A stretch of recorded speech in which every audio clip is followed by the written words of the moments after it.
Bien, este breve video es para tratar de cubrir algunas dudas que me han manifestado con respecto de la práctica uno. Espero que les sea útil. La práctica uno es el análisis del retardo de extremo a extremo y los objetivos, aunque no están explícitamente escritos así, están escritos de alguna forma en el formato de la práctica, son los siguientes. Analizar el comportamiento del retardo de extremo a extremo. Observar su comportamiento macroscópico, que consiste en observar todo el proceso del retardo de extremo a extremo, es decir, observar todas las muestras en cada traza. Observar su comportamiento microscópico, es decir, fijarnos en un breve rango en el eje de las X y ver qué es lo que podemos distinguir, para ver si podemos distinguir fenómenos en las gráficas del retardo.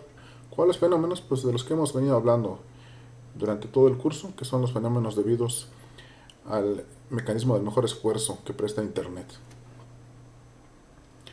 ¿De qué recursos contamos? Pues contamos con las trazas ofrecidas por la profesora Summon. Esas trazas han sido generadas con la aplicación Nibot, que hace unos 20 años, tal vez un poco más, fue diseñada por el profesor Henning Schorzing. Ustedes no van a utilizar para nada esta aplicación, solamente es importante referirla porque fue utilizada para obtener estas trazas. También disponen de conocimientos básicos del lenguaje AWK y también de conocimientos de herramientas de trazo de gráficas como GNUplot, Octave y MATLAB. Veamos cuál es el formato de las trazas. Las trazas están organizadas en tres columnas. En la primera hay una D, se llegó un paquete al receptor, o bien hay un periodo de silencio. Cuando hablamos, tenemos periodos de silencio para organizar mejor nuestra oratoria. Entonces, cuando hay periodos de silencio, el codificador de voz no transmite ningún paquete. Estos están identificados, como ustedes ven, con un signo de admiración.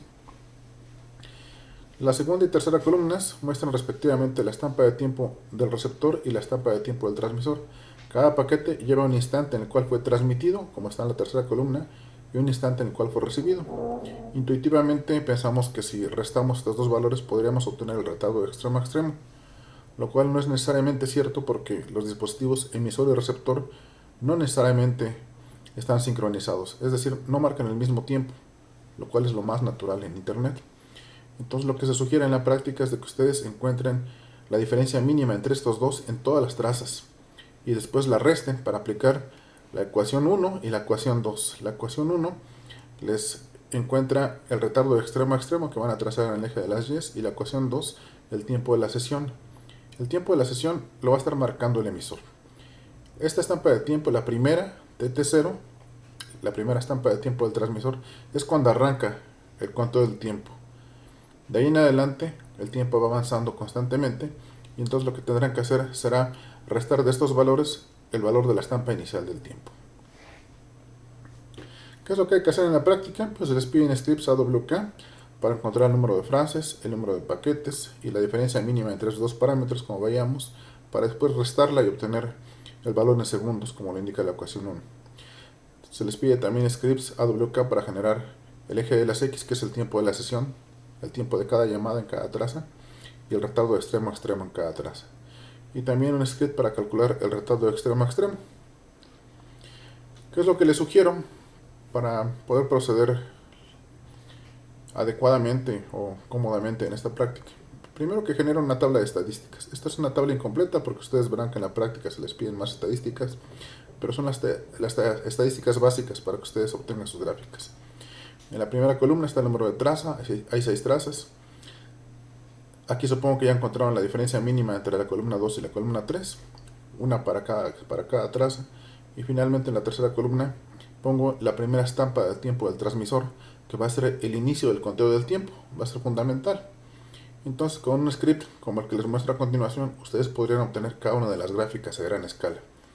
En este le digo a AWK que busque la letra D, que corresponde a un paquete que llegó al receptor. Eso lo va a hacer para cada renglón.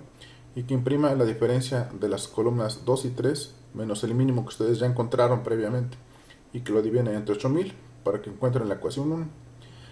En la otra columna van a poner la columna 3, que es la estampa de tiempo del transmisor, menos la primera estampa de tiempo del transmisor para que vayan contando el tiempo como va avanzando. Y dividido entre 8000 para que lo encuentren en segundos. Esto va a operar sobre la traza 1.txt y la salida, en vez de ser dirigida a la pantalla, va a ser redirigida al archivo datos01.data. Este es un ejemplo de la gráfica que comprende todas las muestras de la traza 3. Ustedes verán qué fenómenos distinguen y si observan fenómenos parecidos entre las demás trazas. En el eje de las X tenemos el tiempo de sesión en segundos, en el eje de las Y tenemos el retardo de extremo a extremo en segundos. Para completar, pues tendrían que hacer las gráficas correspondientes a las demás trazas, tanto a gran escala, que es el comportamiento macroscópico, como a pequeña escala. Tendrán que distinguir si observan características especiales en las gráficas a gran escala, lo mismo para las de pequeña escala, y finalmente que completen la tabla de estadísticas que se les solicita en el formato de la práctica.